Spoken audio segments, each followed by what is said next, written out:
আপনি কি জানেন কেন হনুমানজি তার নিজের পুরো শরীরে সিঁদুর মেখেছিলেন? একদিন সীতামাতা স্নান করে নিজের কপালে সিঁদুর পরছিলেন, তখন সেখানে উপস্থিত ছিলেন হনুমানজি। হনুমানজি কৌতূহল নিয়ে জিজ্ঞেস করলেন, মাতা, আপনি এই সিঁদুর কেন পরেন? সীতা মাতা মৃদু হেসে বললেন, আমি আমার স্বামী রামায়ের দীর্ঘায়ু ও মঙ্গল কামনার জন্য এই সিঁদুর পরি।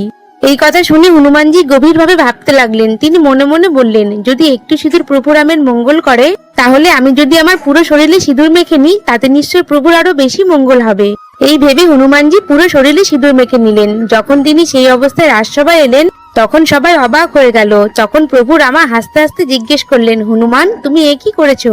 তোমার পুরো শরীরে সিঁদুর মেখেছো কেন?